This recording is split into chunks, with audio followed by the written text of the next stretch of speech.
Merci, bonne chance. Merci à vous. Bien, alors, encore toutes nos excuses d'avoir dû intervertir deux conférences, mais le conférencier en botanique a dû partir en mission pour également une étude. Donc, Monsieur Meder a accepté de donner aujourd'hui cette conférence et il va nous parler donc comme son titre le présente, Einstein et les débuts de la cosmologie.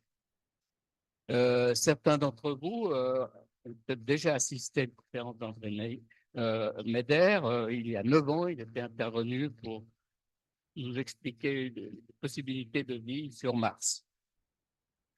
Aujourd'hui, donc, j'aimerais faire, comment on en est venu à cette idée-là, c'est qu'il a publié un livre, et on va peut-être en parler, qui est fort intéressant et qui est intitulé La plus grande énigme de l'astronomie. À cet égard, je l'ai lu et j'aimerais faire deux remarques. Premièrement, c'est qu'on constate que, en tout cas pour nous, on ignore beaucoup de noms finalement de savants qui ont fait faire d'énormes progrès dans ce domaine. J'ai relevé par exemple le russe Alexander Friedman et puis le belge Georges Lemaître.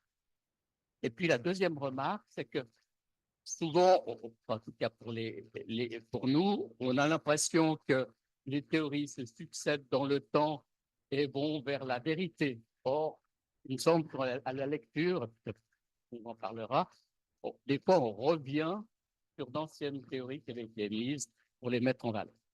Alors, nous sommes très heureux d'accueillir André Meder, qui est professeur honoraire, et il m'a demandé d'être très bref, mais c'est vrai que c'est difficile parce qu'il a présidé un nombre incroyable de sociétés savantes, comme la Société suisse d'astronomie, il a été membre de l'Union astronomique internationale, l'Agence spatiale européenne et l'Observatoire européen austral.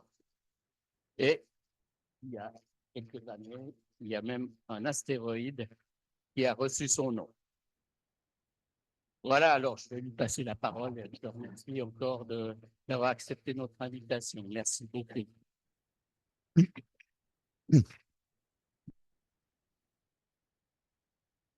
Bonjour mesdames, bonjour messieurs. Merci au professeur Dolker et Alan Williams pour leur invitation à cette conférence. C'est un plaisir pour moi de vous parler de ce sujet.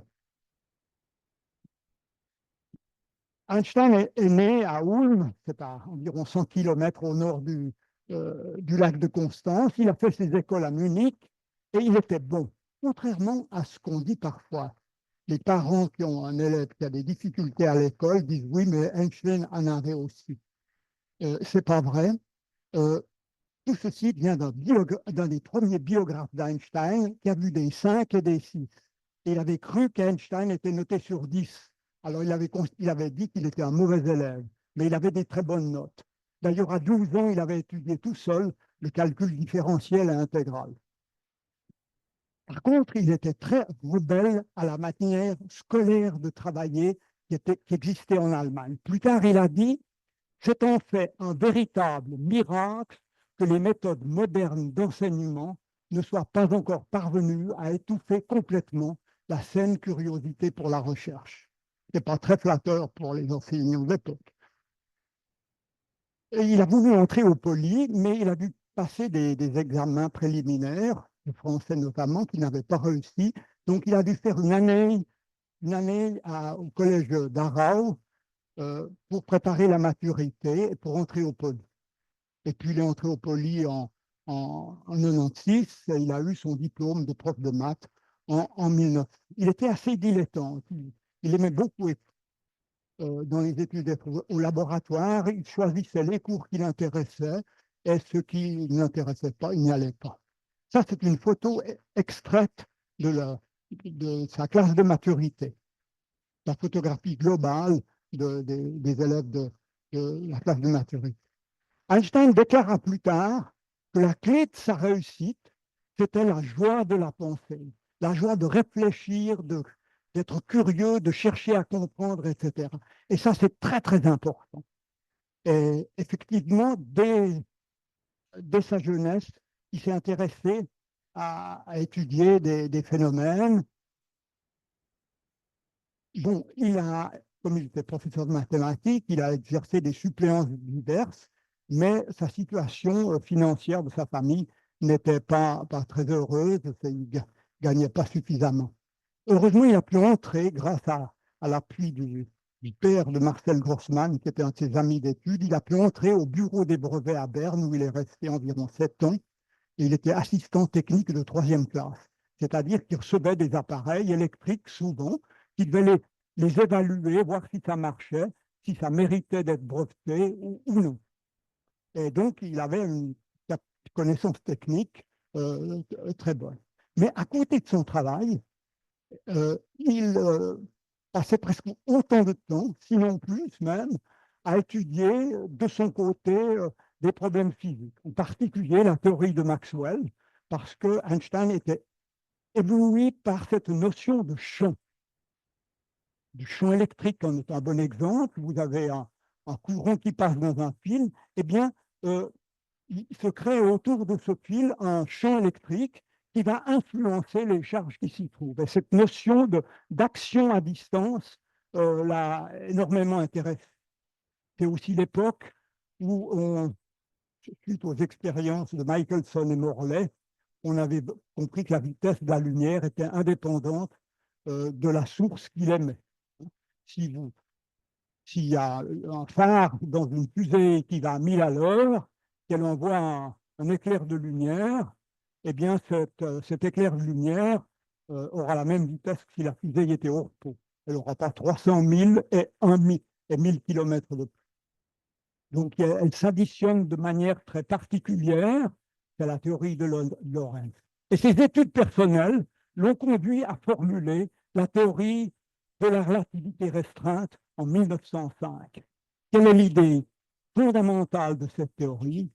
C'est que le temps et l'espace ne sont plus deux entités indépendantes.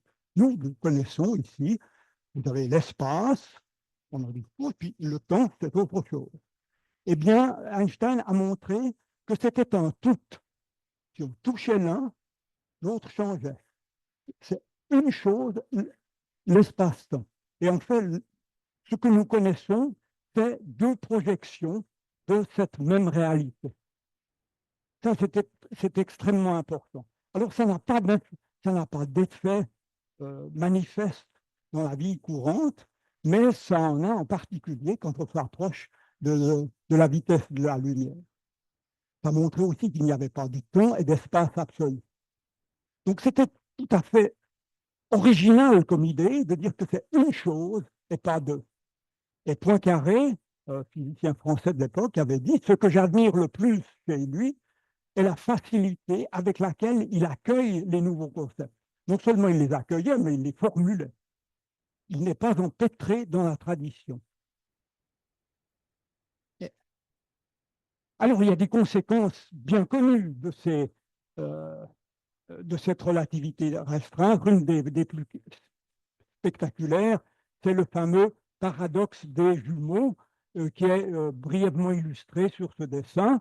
Si vous avez deux frères jumeaux, on les voit à gauche, ils ont le même âge, bien sûr, et puis l'un est astronaute, il va partir en mission lointaine pour des années, et quand il revient, eh bien, s'il est allé, pour autant qu'il soit allé très vite, les fusées actuelles ne permettraient pas d'atteindre ces vitesses, mais imaginons qu'il ait atteint des vitesses supérieures à entre 200 000 et 300 000 km par seconde, ce qui n'est pas pour demain, hein, eh bien, il aura beaucoup moins vieilli.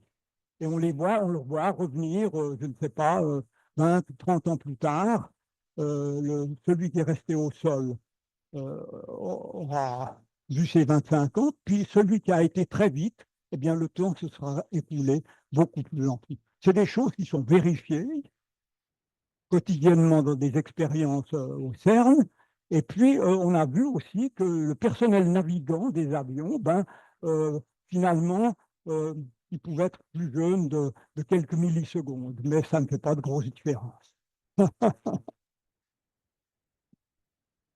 En 1907, donc 2 ans après avoir formulé cette théorie de la relativité restreinte, il postule pour un poste de privat-docent à Berne. Et il a été rejeté. Le comité a dit que sa théorie était très problématique et réfutée plus ou moins clairement par la majorité des physiciens. Donc sa candidature de privat-docent a été refusée. Alors il est revenu à la charge en 1908, puis il a parlé de toute autre chose que la relativité restreinte, comme ça il a été accepté, mais il était payé au nombre d'étudiants, il n'en avait que 3. L'un, c'était un de ses collègues du bureau des brevets, la sœur de celui-ci, puis il n'y avait qu'une autre personne qu'il ne connaissait pas. Mais alors il a postulé ensuite à Zurich. L'examen qu'il a dû passer devant un conseil de physiciens a été jugé passable. Ce n'était pas extraordinaire. Mais il a commencé à être connu. C'est à Genève qu'il a eu une reconnaissance internationale pour la première fois avec un doctorat honoris causa en 1911. Puis il a été nommé à Prague, etc. Ensuite, il a été nommé en 1912 à Zurich, puis à l'Académie des sciences de Prusse, à Berlin, où là, il a eu un poste uniquement consacré à la recherche. Et c'est là, dans ces années 1907-1915, qu'il a préparé sa fameuse théorie de la relativité générale. Et c'est une théorie où les obstacles, comme il l'a dit lui-même, les obstacles conceptuels et mathématiques aussi étaient très considérables et nombreux. Il a dit que la relativité restreinte qu'il avait fait, comparée à la relativité générale, ben, c'était un jeu d'enfant. Et c'est vrai que c'était un développement qui lui a demandé des efforts extrêmement importants. Il cherchait des principes fondamentaux pour fonder la théorie de la gravitation. Et l'un de ces concepts, c'est le concept de champ. Mais cette fois non plus appliqué à l'électricité, mais à la masse. Une idée clé est qu'une masse crée une déformation de l'espace environnant. Comme le dessin le montre ici, imaginez que vous avez une planète ou une étoile, eh bien, elle va en quelque sorte courber l'espace. Là, on le représente à 2 dimensions, mais ça serait la même chose dans n'importe quelle orientation. L'espace est courbé. Et une particule ou un autre astre qui entre là-dedans va être pris comme si on lançait une bille à la surface de cette nappe. Elle commence à se promener, faire des ellipses, etc. Donc ça, c'est une idée tout à fait fondamentale. Il y en a d'autres idées fondamentales. L'une principale, c'est ce qu'on appelle la covariance générale. Je ne vais pas m'étendre là-dessus. Simplement, l'idée de covariance générale dit que les lois de la physique doivent pouvoir agissent de la même manière, même dans un référentiel en mouvement quelconque, avec une rotation et des accélérations. Et on peut les exprimer d'une manière qu'elles soient totalement indépendantes de l'état de mouvement. Mais ça nous entraînerait un petit peu loin, mais retenez essentiellement ce concept de champ. La masse déforme l'espace. Et tout ce qui va passer à proximité va subir l'effet de ces déformations. Newton, lui, en 1687, avait énoncé le principe d'action à distance. S'il y a une masse, eh bien, la gravitation va agir à distance. Mais Newton avait refusé d'expliquer pourquoi. Il constatait que sa théorie marchait bien, qu'elle s'appliquait réellement, mais il avait refusé de dire par quel effet ça se produisait. Simplement, ça était comme ça marchait. Et il l'avait fort bien démontré, on envoyait les concepts. Au cours de ces années 1907-1915, où il préparait la théorie de la relativité générale, il a été invité notamment à Göttingen par Hilbert, qui est un mathématicien fameux. Et Göttingen, c'était un haut lieu des mathématiques. Il y avait eu le physicien, le mathématicien Riemann, qui était à Göttingen. Et Hilbert avait invité Einstein pour faire une série de conférences sur sa théorie. Et puis le soir, en parlant, en discutant, il avait tout Einstein, qui n'avait pas encore publié la relativité générale, avait tout raconté à Hilbert. Et 1 ou 2 mois après, quand il est retourné à l'Académie de Prusse, il a réalisé qu'Hilbert essayait de faire exactement comme lui, voulait publier cette théorie du champ de gravitation, voulait le faire avant lui. Alors Einstein a travaillé comme un fou pendant depuis l'été de 1915 jusqu'à l'hiver. Nuit et jour, il avançait, il a essayé d'arriver, il a tout pour gagner. Et en fait, Hilbert a publié sa théorie 5 jours avant lui. Mais heureusement pour Einstein, il y avait une faute. C'est une faute chez Hilbert, ce qui fait que c'est la théorie d'Einstein qui a prévalu. Mais donc il y avait une sorte, comme on pourrait le dire, une intrusion d'Hilbert dans la théorie d'Einstein. Après, ils se sont réconciliés, ils ne se sont pas vus. Alors, qu'est-ce qu'elle exprime, cette relativité générale? Les mathématiques sont compliquées, mais finalement, l'idée est très simple. Alors, laissons les mathématiques de côté et regardons l'idée. Si vous avez de la matière, comme je viens de le dire, elle va déformer l'espace, elle va courber l'espace et le temps dans son voisinage, et puis ça va entraîner des forces. Hein? Matière, courbure espace-temps, et puis ça crée une force.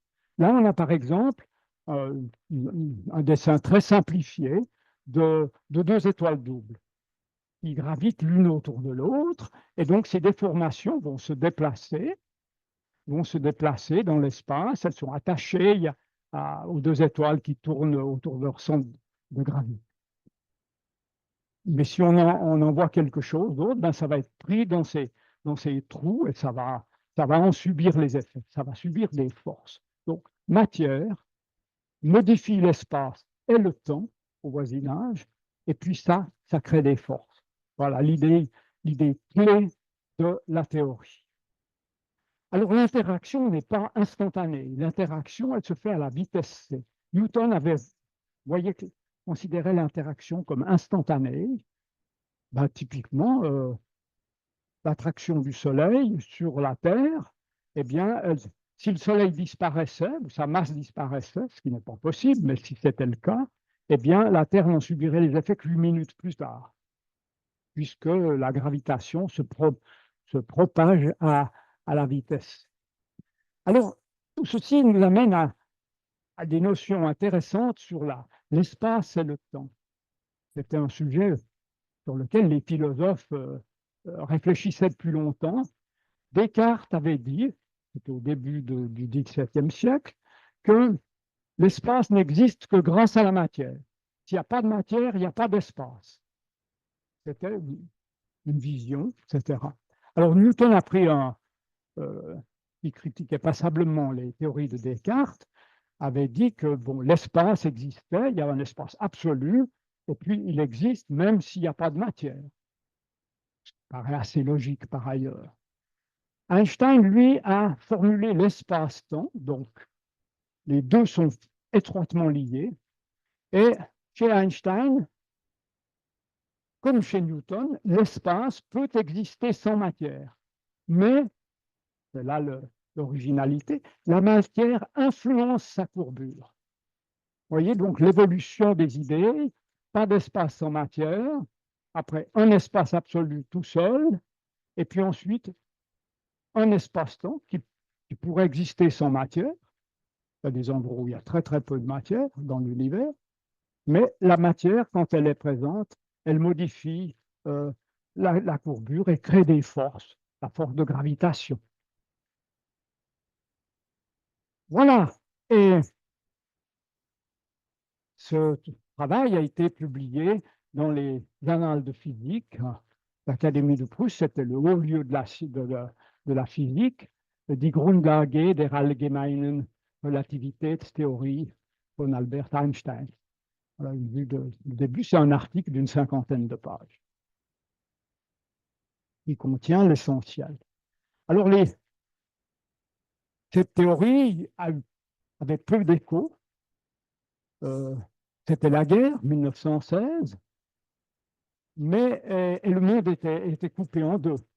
Les publications allemandes n'allaient pas ailleurs dans le monde, mais Eddington, qui était un astrophysicien britannique très, très brillant, qui a fait énormément de travaux, c'est lui qui a fondé le premier la théorie d'évolution des étoiles, qui a montré qu'il y avait des réactions nucléaires dans les étoiles. Eddington, à Cambridge, recevait les Annales de Prusse par l'intermédiaire d'un astronome de Groningen en Hollande. Et il avait pris connaissance, Eddington avait pris connaissance de la théorie d'Einstein. Et il a monté une expédition pour vérifier l'un des tests prévus par la théorie. Einstein a fait une théorie, et puis il a montré qu'elle avait des effets qu'on pourrait peut-être observer. Mais c'est des effets très petits. S'ils étaient gros, ben on les aurait déjà vus depuis longtemps. Et l'un de ces effets, le premier à gauche ici, c'est la déflexion des rayons lumineux. Vous avez le Soleil, s'il y a une étoile qui est très, très en arrière, qui passe derrière le Soleil, eh bien, quand l'espace est encourbé, la trajectoire de la lumière, ce rayon bleu, là, que vous voyez, je me trompe, non, ça fait rien. Le rayon bleu, eh bien, va être courbé, mais il va être courbé très, très peu, n'est-ce pas, un centième de seconde et trois quarts d'arc, c'est une quantité, c'est une pièce de 50 centimes vue à quelques kilomètres, vous voyez, c'est très très petit. Et ça, on ne peut pas le voir en temps normal, parce qu'une étoile près du Soleil, ça sera éblouissant. Donc ça ne peut être observé que lorsqu'il y a une éclipse qui cache le Soleil, et on voit que l'étoile n'est pas tout à fait à la même place, si on compare avec sa position par rapport à une situation où le Soleil n'est pas sur la trajectoire. Donc Einstein a monté une expédition en 1919 pour vérifier ce test. Et ça a marché. C'était l'expérience confirmée. En 2019, toutes les mesures de l'expédition ont été refaites très soigneusement, ont été regardées, les originaux ont été repris et confirment tout à fait les données, les résultats d'Eddington, parce qu'à l'époque, on a dit, certains ont dit, Eddington avait arrangé ses résultats pour que ça colle avec les prédictions d'Einstein, mais ce n'était pas le cas du tout, c'était tout à fait correct. Alors ça, quand il y a eu ce test-là, qui est encadré en rouge, eh bien, ça a été le triomphe instantané pour Einstein. Le New York Times a fait des grands articles, partout, il a été invité. Sa notoriété a explosé en quelques semaines. Il est devenu une personnalité extraordinairement célèbre et a été invité partout. Il est intéressant de noter qu'il existe trois tests de base qui étaient proposés à l'époque. L'un en 1907 déjà, mais on pouvait, qui est tout à droite, qui était que les rayons lumineux, pour quitter une étoile, vont perdre un peu d'énergie. Et ça change un petit peu la longueur d'onde des signaux. Mais les effets sont tellement petits qu'ils n'avaient pas pu être testés. Ça n'avait pas pu être testé, ça le sera en 1926 pour la première fois, par Perrault en France. Et il y avait un autre test, c'était l'avance du périhélie de Mercure. Mercure dessine une ellipse autour du Soleil. Le périhélie, c'est le point le plus proche du Soleil. Mais cette orbite elliptique, elle va tourner avec le temps, très lentement, de 43 secondes par siècle. Il faut 3 millions d'années pour qu'elle fasse un tour. Vous voyez, ça va assez lentement, hein. Mais c'était un effet prédit par Einstein et ça marchait. Ça correspondait aux observations, mais ça n'avait pas eu d'impact. Ça avait été montré, il l'avait montré dans ses travaux, mais ça n'a pas impressionné les gens, contrairement aux résultats de 1919. Alors aujourd'hui, on a une douzaine d'autres tests beaucoup plus précis, n'est-ce pas?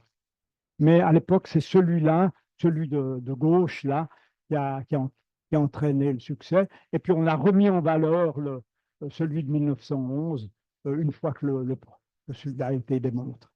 On voit sur l'image suivante l'installation d'Eddington, qui avait fait ses observations dans l'île de Principe, qui est au large de la Guinée, des côtes africaines. Et alors on voit ici le soleil caché lors de l'éclipse, et puis la position de quelques étoiles est notée. Et en fait, ces étoiles apparaissent sur une image comme ça, un tout petit peu plus loin du soleil qu'elles le sont, comme si elles sont déplacées par rapport à une photo qu'on aura faite de ces mêmes étoiles en l'absence du soleil et d'éclipse. Mais c'est des déplacements très, très, très, très petits, hein. Le soleil fait un demi-degré de large, donc il fait 30 minutes, et puis dans chaque minute, il y a 60 secondes, donc vous voyez 30 fois 60, et puis là, c'était de l'ordre d'une seconde, donc c'est minuscule ces déplacements. Mais là, ça a été tout à fait remarquable. On voit maintenant les... Est-ce que je suis... Non, non. Ah, voilà, oui. Alors, la cosmologie d'Einstein. Eh bien,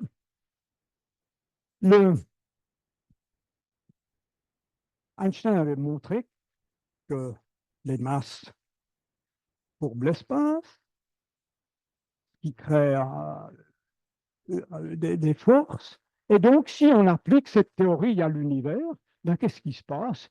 On voit que l'univers s'effondre sur lui-même. L'univers devrait tomber sur lui-même.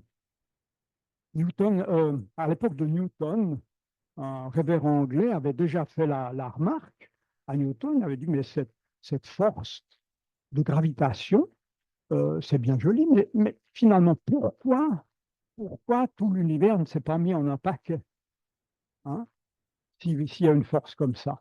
Et donc, Einstein retrouve cet effet-là.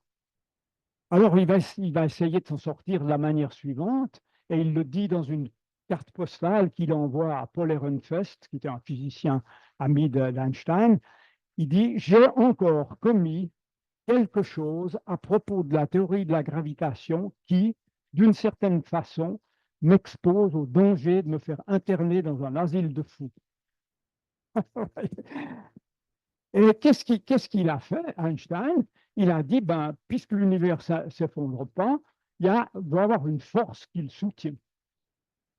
Et il a introduit une force répulsive, voilà, qu'on appelle lambda, et qu'on appelle souvent la constante cosmologique, qui s'oppose à cette force de la gravitation et qui maintient l'univers en équilibre.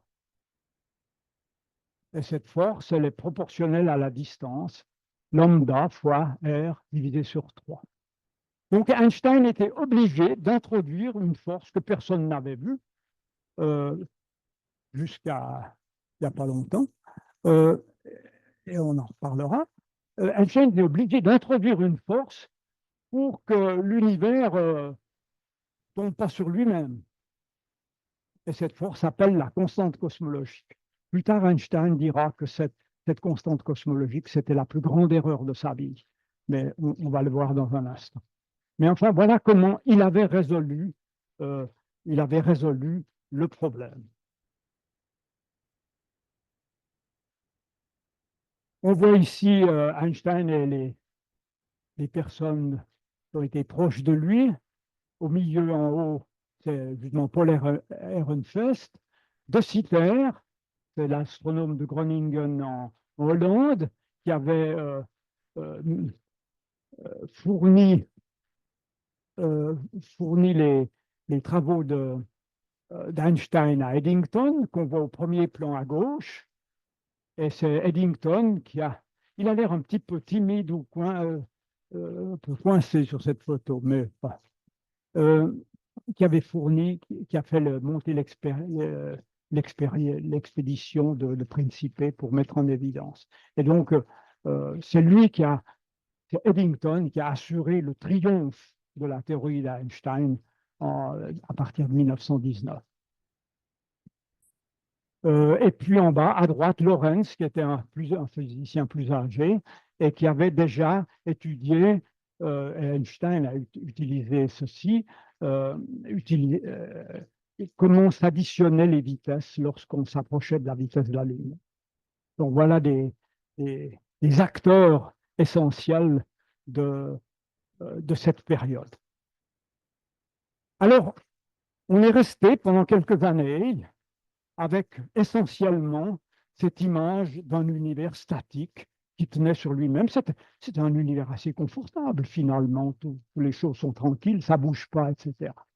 Mais voilà que les choses ont changé tout d'un coup. Il y a eu Alexander Friedman, qui a aussi publié un article aux Annales de Prusse, c'était le grand journal toujours à l'époque, Über die Krümmung des Raumes. C'était un mathématicien, météorologue et aviateur russe. Et c'est lui qui a formé toute une génération d'astrophysiciens russes, soviétiques, à l'époque. Et lui, il a montré mathématiquement que les équations d'Einstein montraient aussi qu'il y avait des solutions où il y avait de la matière et du mouvement. Contrairement à ce que Einstein avait dit, où on avait un équilibre, tout tenait ensemble, Friedman a montré qu'il pouvait y avoir des solutions où soit ça s'implosait, ou soit ça s'étendait. Alors, c'est le premier qui a montré qu'il pouvait y avoir un univers en expansion. Alors, les réactions d'Einstein ont été très vives, voire violentes. Ça ne lui plaisait pas du tout. Et Einstein a dénoncé une erreur dans les travaux de Friedman. Friedman s'est défendu et c'est Friedman qui avait raison. Et Einstein était aussi, en quelque sorte, prisonnier d'une idée comme pour lui, l'existence d'une origine à cette explosion était inacceptable.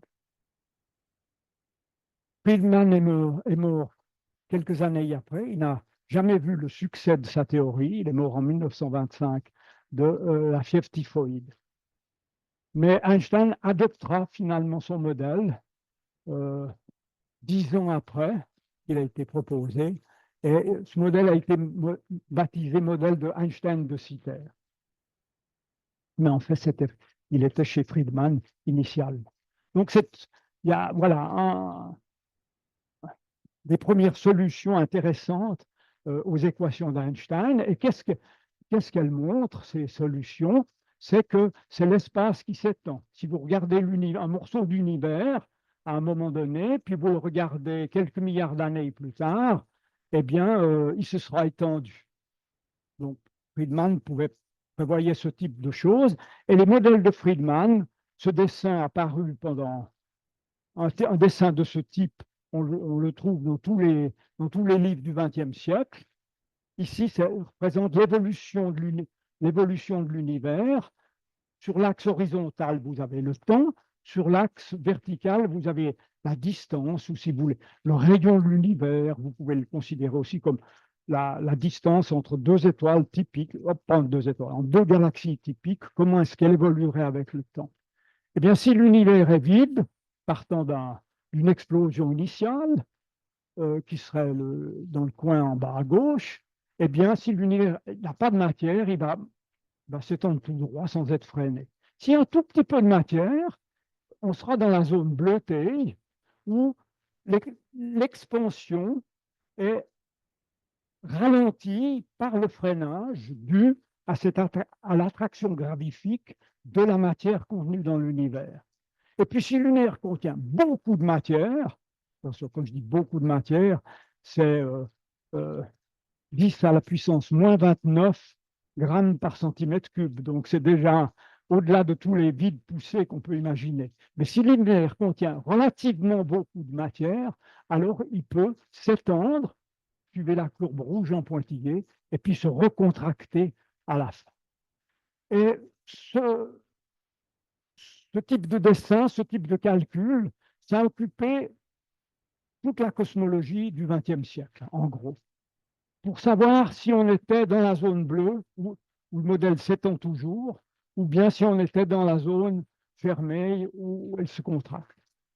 Beaucoup ont pensé qu'on était juste à la limite, au modèle appelé Einstein de Sitter, limite entre les deux modèles de Friedman. Mais donc voilà les pronostics, et finalement, les interrogations, c'était de savoir dans quel cas on se trouvait. Voilà, ça c'était ça la grande question. Alors la réponse, on la verra tout à l'heure, c'est qu'on est plutôt dans le bleu, mais il y a encore une chose importante qui change. Alors, à part Friedman, il y a eu Georges Lemaître, qui était un mathématicien, un ingénieur, et qui a aussi participé, qui a été pris dans le tourbillon de la guerre de 14-18. Et puis, à la suite de la guerre, il est devenu prêtre à Louvain. En 1923, il a été ordonné prêtre. L'année suivante, il est parti chez Eddington pour étudier la théorie et c'était le meilleur endroit au monde parce que Eddington venait de faire un livre en 1923, The Mathematical Theory of Relativity, où il expliquait tous les travaux d'Einstein et développait lui-même beaucoup de choses. Et c'était un livre qui a été très important pendant longtemps. Donc, il est allé chez Eddington, et puis l'année d'après, il est allé à Harvard chez Shapley pour étudier l'observation des galaxies. Donc, il est allé aux deux meilleurs endroits dans le monde il avait ainsi et la théorie et les observations. Il est revenu à Louvain en 1927, où il a été nommé professeur, et il a fait un travail tout à fait remarquable. Il a retrouvé, il ne connaissait pas les travaux de Friedman, mais il a retrouvé tous les résultats de Friedman de manière indépendante, montrant, c'est le premier qui a vraiment bien étudié l'explosion initiale. Et puis aussi, il avait exploité les observations, et c'est lui qui a trouvé cette fameuse loi, dite loi de Hubble, qui a été baptisée loi de Hubble en 1929, c'est Lemaître qui l'a trouvé, qui montre que V égale HD. Ça veut dire plus une galaxie est loin, plus elle s'éloigne vite de nous. C'est simplement le résultat de l'expansion générale. Si vous avez un espace qui s'étend, imaginons que l'espace dans cette salle tout d'un coup s'étende, eh bien, si vous regardez un de vos voisins proches, il aura bougé un petit peu. Si vous regardez une personne beaucoup plus lointaine, le chemin qu'elle aura parcouru dans le même temps sera plus grand. C'est simplement un résultat de l'homogénéité. Et donc, il a retrouvé cette loi dans ses travaux. Ouais. J'ai le temps de faire ce petit détour. Il y a une chose qui est intéressante du point de vue historique concernant Lemaître, et je vais en parler dans un instant. Mais disons tout d'abord, Einstein a rencontré Lemaître en 1927 au fameux congrès Solvay. Lemaître n'était pas invité, hein, mais Einstein a pris connaissance des travaux de Lemaître, et alors il l'a aussi très mal accueilli. Il leur a dit, vos idées sont correctes, mais votre physique est abominable. Et donc, enfin, on est étonné de voir qu'Einstein réagissait un peu négativement à des propositions intéressantes, comme on avait 20 ans plus tôt réagi négativement aux propositions que lui-même avait faites. Donc, Lemaître, en 1931, Lemaître montre que l'univers initial devait être plus dense et avait dû exploser. C'est là qu'est sortie l'idée du Big Bang. On voit une photo où on les voit les deux en 1933. Donc, en fait, Einstein fut le père de la relativité générale, qui est à la base de toutes ces théories, mais les découvreurs de la cosmologie, c'est Friedman et Lemaître, essentiellement. Alors, il y a toute une histoire à propos du travail de Lemaître qu'il a publié en 1927. Il a publié un article dont le titre est écrit là-haut, aux Annales de la Société scientifique de Bruxelles. Article que personne pratiquement n'a lu. Lemaître avait envoyé cet article à Eddington en 1927. Eddington avait été son maître aussi. Et quand en 1929, on commence à parler de la loi de Hubble, Lemaître rappelle à Eddington qu'il avait trouvé cette loi 2 ans avant, en 1927. Et Eddington ne s'en souvenait pas, il n'avait pas lu l'article ou l'avait rangé sans y penser. Mais Eddington fait publier l'article dans les Monthly Notices du Royal Astronomical Society en 1931. Alors,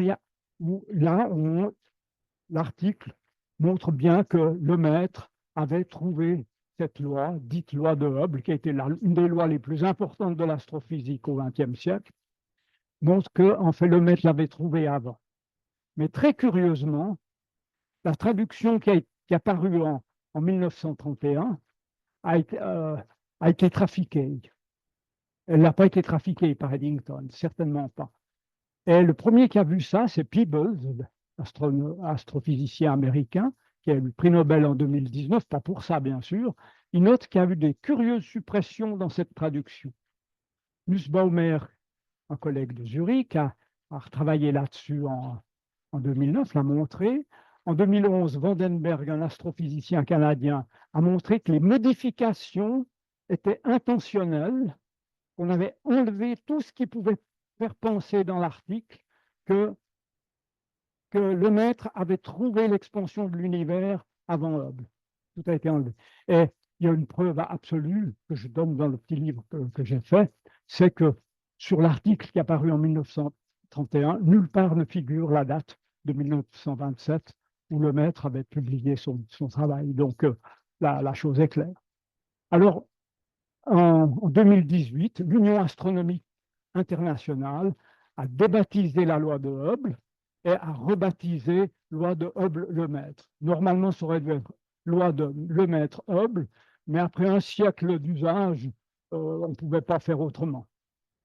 Donc, il y a eu toute une histoire là autour qui est assez intéressante quant à la priorité. Voilà. Alors, dans le courant du XXe siècle, ben, regardons, oui, ça on l'a vu, mais attendez, je vais Ah oui, voilà, Hubble. Alors, Hubble, en plus de la loi, il faut reconnaître que Hubble était un astrophysicien talentueux au Mont Palomar et qu'il avait observé d'innombrables galaxies, et c'est lui qui a énormément augmenté la base de données et étendu cette loi à des distances beaucoup plus grandes. Donc, a fait des travaux considérables. Déjà en 1930, il était très connu. Donc, ça a été beaucoup plus facile de le créditer à cette époque-là que Lemaître, qui était un illustre inconnu. Alan Sandage, un astrophysicien brillant, qui a pris assuré la continuité des travaux de Hubble durant le XXe siècle. Mais c'était toujours cette question, quel est le modèle de Friedman exactement dans lequel nous nous trouvons?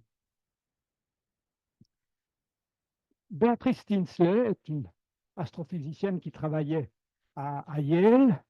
Elle est décédée prématurément d'un cancer, mais en 1975, elle avait montré une chose très intéressante, c'est que la constante cosmologique qui avait été rejetée, il m'a manqué ça, je voulais manquer j'ai manqué le dia.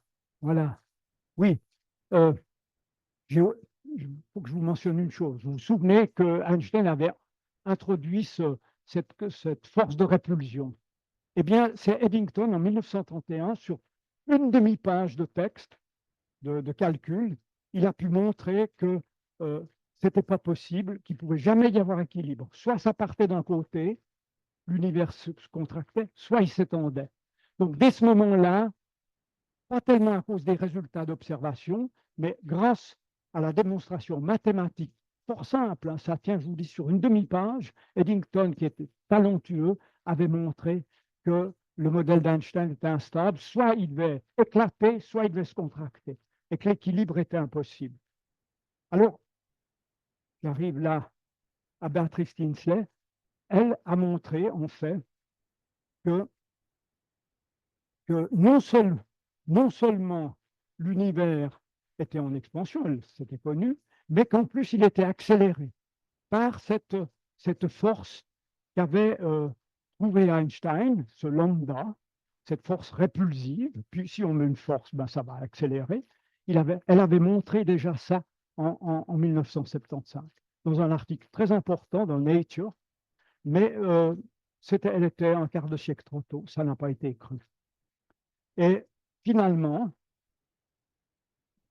c'est plus tard, en 1998, que lambda, cette force répulsive qu'avait introduit Einstein, puis qui avait été ensuite retirée, mais elle a été prédite en 1975, eh bien, elle a ressurgi en 1998, et c'est des Américains, Perlmutter Rees et Schmidt, un Australien, qui ont démontré dans un papier publié en 1999, qui ont démontré que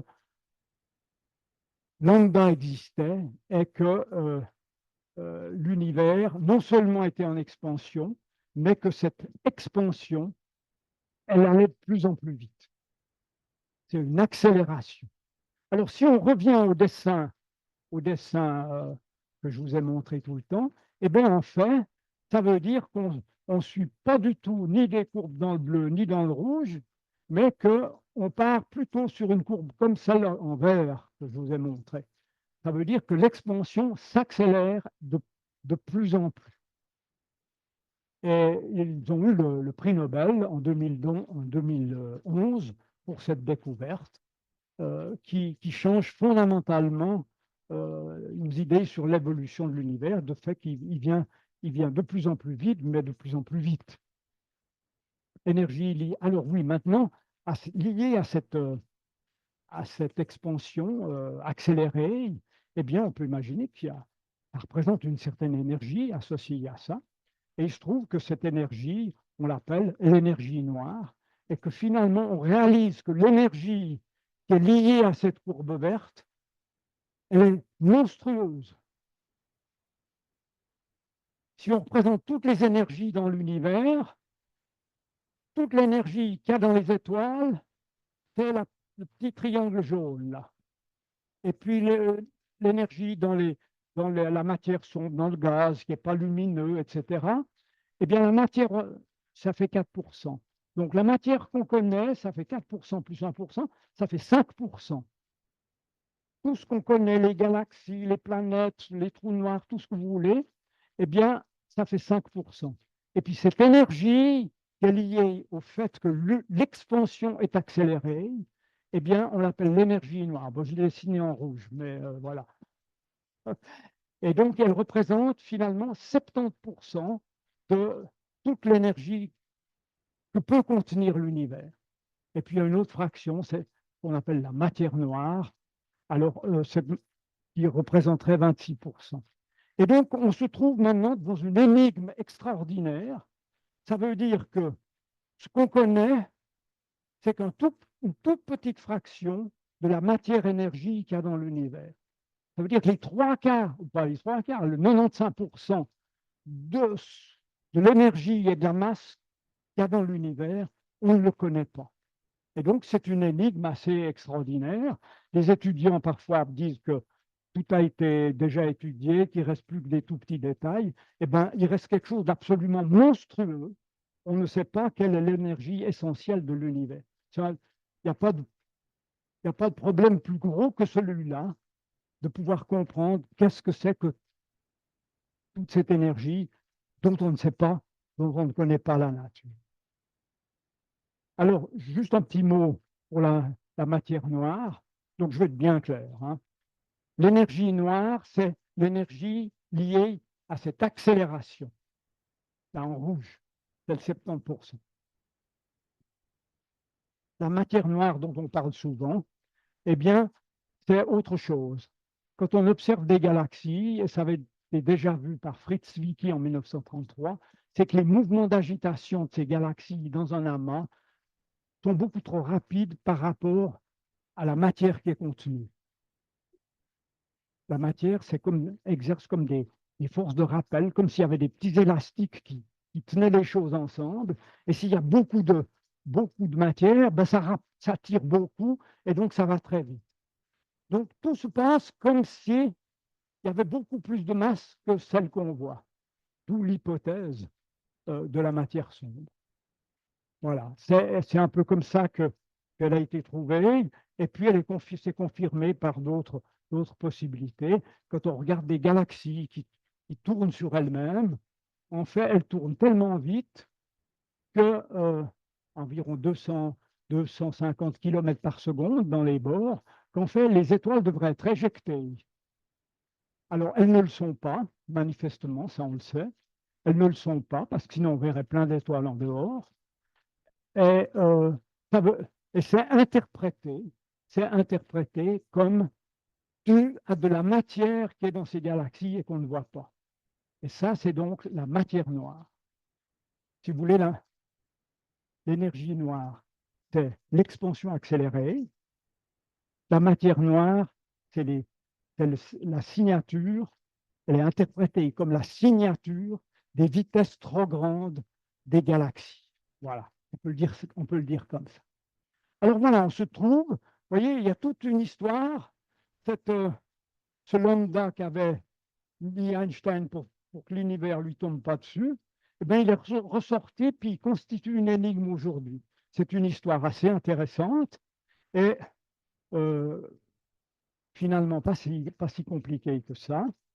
Et les dernières choses que je vous montrer, c'est rappeler que la joie de la pensée, si vous retenez une chose importante, retenez ça, la joie de la pensée, le plaisir de réfléchir aux choses et le plaisir de trouver. Et ça, toute la merveilleuse découverte d'Einstein, qui a donné naissance à toute la cosmologie, eh bien, résulte de la joie de la pensée qui se trouvait chez Einstein à l'origine. Alors, j'ai raconté toute cette histoire dans un petit livre.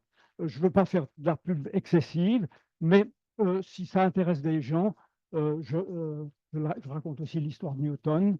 Le livre est 19 € en France. En Suisse, il est 29 francs dans les librairies. Vous pouvez j'en ai une douzaine à vendre si ça intéresse quelqu'un. Je les vends pour 15 francs. Voilà. Merci beaucoup de votre patience et de votre attention. Bien, merci. Alors, je pense qu'il y a beaucoup de questions qui vont surgir. Manifestez-vous. Voilà. Il me semble qu'on a deux choses qui sont noires. On peut parler noir. Ce sont des objets qui ne se manifestent que par leur effet gravitationnel. Oui. Et donc, il y a deux choses. Ou bien ces choses sont là, ou bien il y a toujours une faille dans la théorie de la gravité. Voilà. Tout à fait. C'est exactement le problème qui est posé. Alors, le courant majoritaire chez les physiciens, les astrophysiciens, c'est de dire qu'il y a de la matière noire et de l'énergie noire. On ne sait pas ce que c'est, mais on essaye de trouver en faisant toutes sortes de tests. Également au CERN, ils recherchent la matière noire, d'ailleurs depuis près de 40 ans. Donc ça, c'est un courant, c'est le courant très nettement dominant. Je dirais le 95% si ce n'est pas le 98, suit ce courant-là. Puis il y a un courant minoritaire qui pense qu'il il y a un problème avec la loi de gravitation.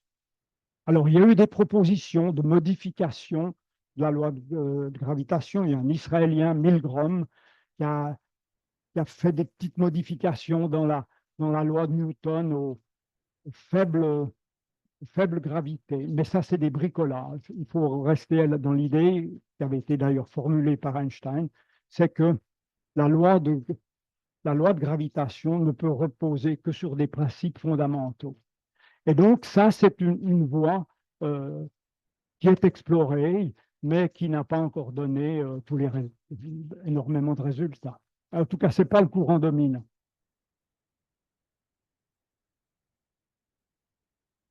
J'aimerais juste être sûr qu'il n'y a pas d'ambiguïté dans mon esprit entre la matière des trous noirs et la matière noire. Oui, alors, La matière des trous noirs, c'est de la vraie matière, on va dire, oui, connue. oui. Alors, merci pour votre question parce que c'est important de clarifier. Il y a le mot noir qui est employé un peu de tous les côtés. Alors, les trous noirs, c'est simplement des étoiles qui se sont contractées terriblement sur elles-mêmes, au point que dans un décimètre cube, vous auriez des milliards de tonnes. Et ça existe, ça. Il y a les naines blanches, il y a les étoiles à neutrons. Et il peut y avoir un stade encore de matière peu condensée, ça serait les trous noirs. Mais ça rentrerait dans la partie connue.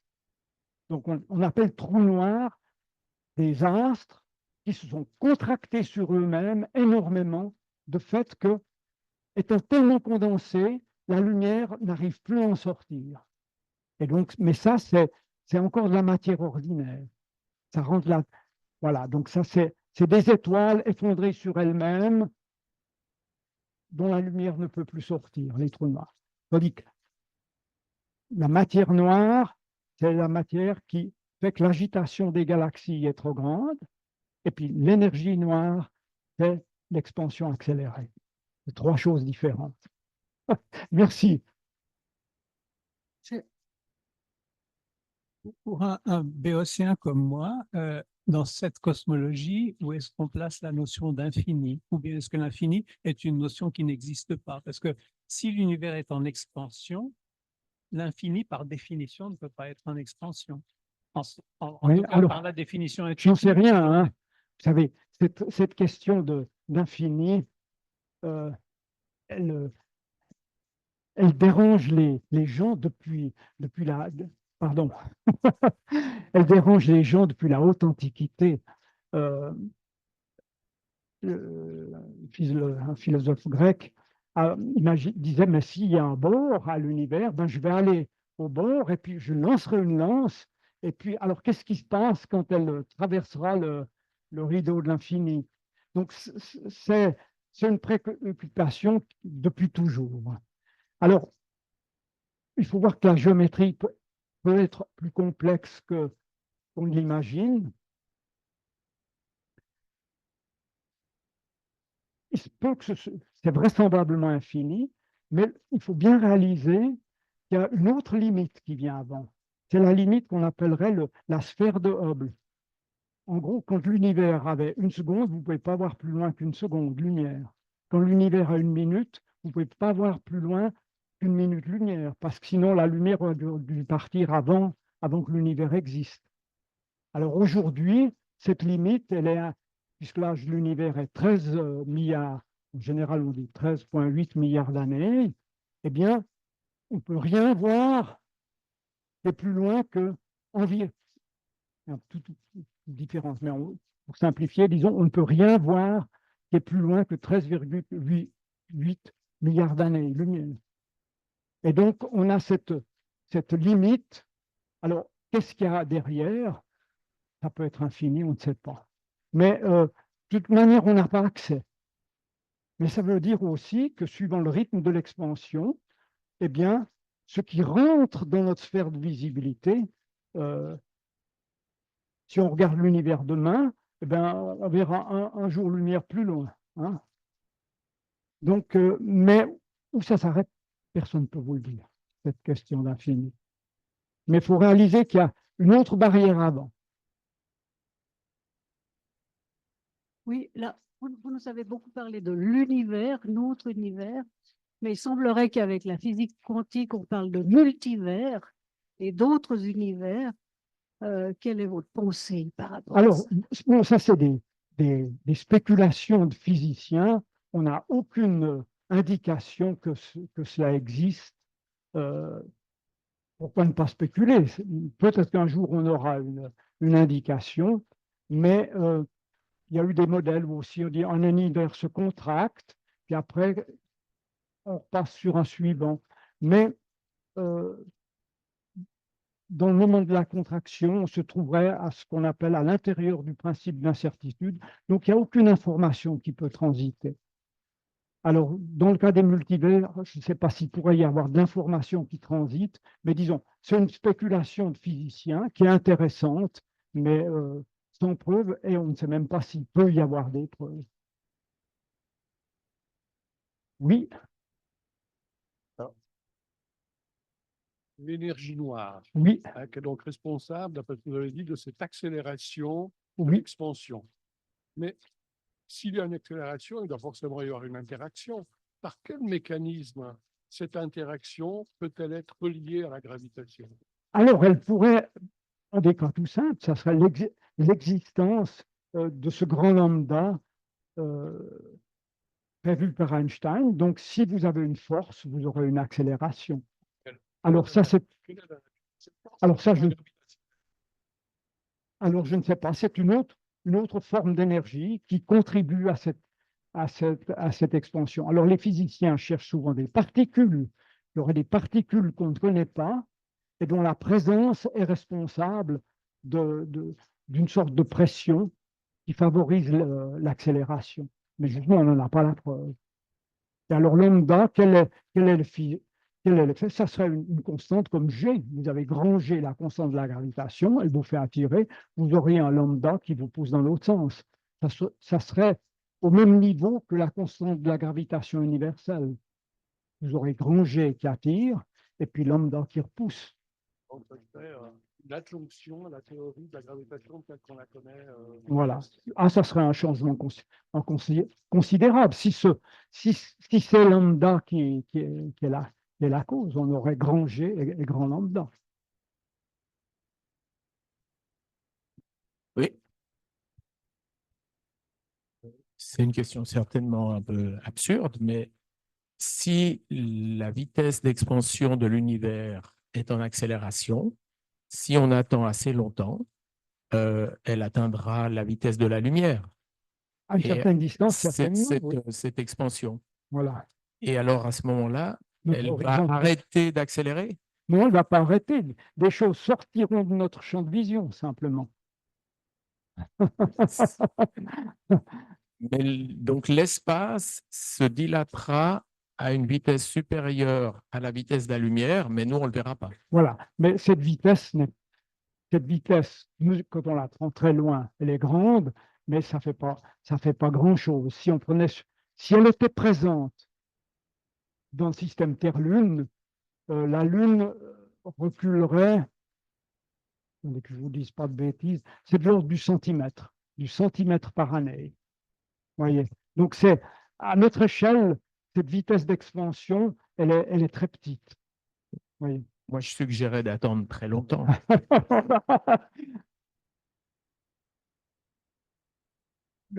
Une petite question. Où se situe le fond cosmologique dans cette histoire?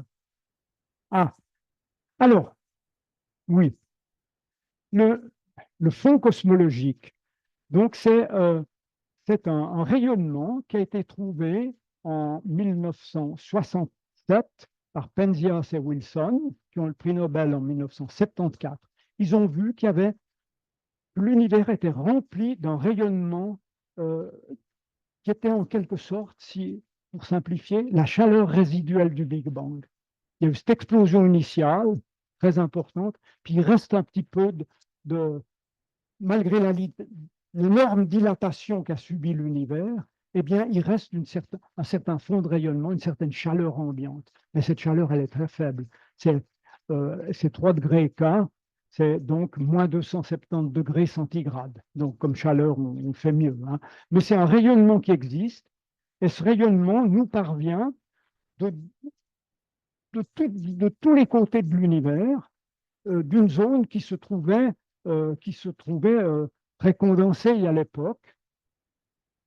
Et l'étude de ce rayonnement est une source d'information cosmologique très, très importante, parce qu'il y a des toutes petites fluctuations à certains endroits, sur 1 degré, il y a peut-être 1 millième de degré de plus, puis un petit peu plus loin, il y a 1 millième de degré de moins, et l'étude des fluctuations de ce rayonnement de fond est une source extraordinaire d'informations cosmologiques. Et c'est un des grands domaines qui est étudié actuellement, ce sont ce qu'on appelle les fluctuations du CMB, du Cosmic Microwave Background. Mais si vous voulez, c'est le bruit de la chaleur résiduelle du Big Bang, pour simplifier. Est-ce que c'est exact que c'est cette neige qu'on voyait sur nos anciens postes Exactement. de télévision? Si vous allumez le poste de De télévision. télévision, ce rayonnement de 3 degrés, c'est dans le domaine des micro-ondes. Et donc, vous voyez que votre écran, il y a comme vous dites, une sorte de neige. Eh bien, c'est ce rayonnement de fond qui est dans le domaine des ondes de télévision. Alors, évidemment, il est noyé par les émissions terrestres. Mais c'est pour ça qu'il a été difficile à découvrir, mais c'était une découverte très, très importante, qui a confirmé le modèle du Big Bang aussi. Je voulais savoir, dans le domaine des études sur la matière noire, où est-ce qu'on en est et est-ce que le nouvel anneau qui est prévu au CERN à Genève pourrait servir à ça? Alors, les physiciens du CERN pensent que oui, mais tout le monde n'a pas nécessairement la même opinion, hein.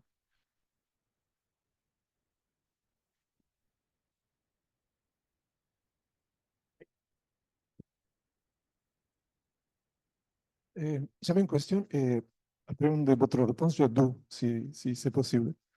La première, c'est par rapport à la vélocité de la lumière. J'avais cru comprendre que la vélocité de la lumière, c'est une constante universelle, qu'il n'y a pas de choses qui peuvent aller plus rapide que la lumière.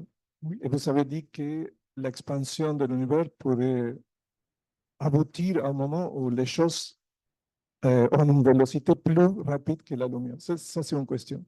Comment est-ce que ça marche? Alors oui, ça c'est un peu des paradoxes qui sont souvent discutés. Lors de l'explosion, l'explosion a probablement été... c'est pas le problème, c'est le suivant. C'est qu'on raisonne comme le mouvement de quelque chose dans un espace qui existe. Alors ça, c'est clair que la vitesse de la lumière est une limite qu'on ne peut pas franchir. Là, c'est l'espace lui-même qui s'étend. Alors, est-ce qu'il est soumis à cette contrainte de limite ou est-ce qu'il ne l'est pas?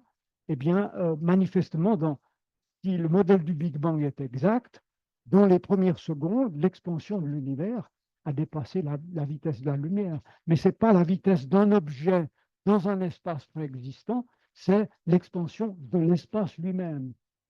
Est-ce que ça devrait être la même chose ou est-ce que ça ne devrait pas être? Voilà la question. Mais ça, dans les problèmes difficiles, les paradoxes, les questions, c'est un point qui intervient souvent. Mais soyons clairs, la vitesse de la lumière est une limite qu'on ne peut pas dépasser. Maintenant, il y a le cas de l'expansion de l'espace lui-même, ça, on n'en sait rien. Vous voyez, c'est deux choses différentes. Mais on a le droit de ne pas être totalement satisfait avec cette réponse, hein. Non, merci, mais c'est clair. Et la deuxième question, si je peux,